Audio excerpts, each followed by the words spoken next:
අයිබෝන් අදත් අපගේ චැනල් එකට ඔබ සාදරයෙන් පිළිගන්නවා. අද අපි කතා කිරීමට යන්නේ ආණ්ඩි කොළ හෙවත් ජපන් බටකොළ සම්බන්ධවයි. ඒ වගේම තවත් නම් රැසකින් මේ කොළ හඳුන්වනු ලබනවා. එනම් සිංගප්පූරු කොළ, වැල් මුරුංග කොළ ලෙසද මෙම කොළ හඳුන්වනු ලබනවා.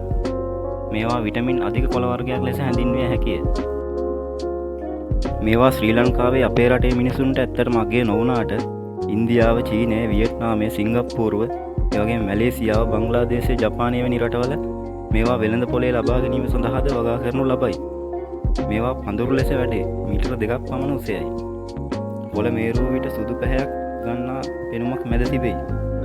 මේවායෙහි ගෙඩි සුදු පාට හා රෝස පැහැයට හුරුව තිබෙයි. පෝෂ්‍ය පදාර්ථ රසක් මෙහි අඩංගු වෙයි.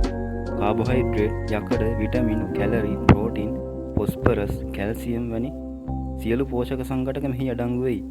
ඒ වගේම මේවායෙහි ඖෂධීය ගුණ සඳහා භාවිතය බැලුවොත් විශේෂයෙන්ම අක්ෂි රෝග සඳහා ඉතාමත් ගුණදායක බව සඳහන් වෙනවා. මේවා ආහාරයට ගැනීමෙන් දැස් පෙනීම වර්ධනය වෙයි. ඒ වගේම කිරිදෙන මව්වරුන්ටද වඩාත් යෝග්‍ය බව සඳහන් වෙනවා. ඒ වගේම මූත්‍රා රෝග, දියවැඩියාව, තව නොයෙක් රෝග සඳහා ගුණදායක බව සඳහන් වෙනවා.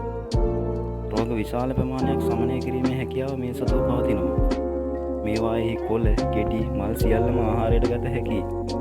කොළ මැල්ලුමක් ලෙස මලවා ආහාරයට ගත හැකි අතර මල්ද ගෙඩිවල ඇති පොතුද බෙදා ආහාරයට ගත හැකිය.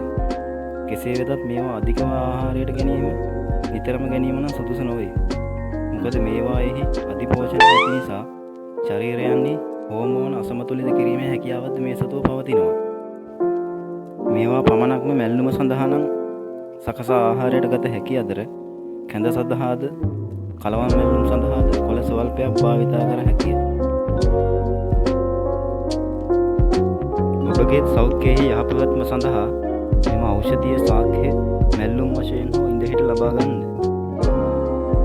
එහෙනම් අපගේ මෙම වීඩියෝ එක බලුවාට ඔබට බොහොමත්ම ස්තුතියි.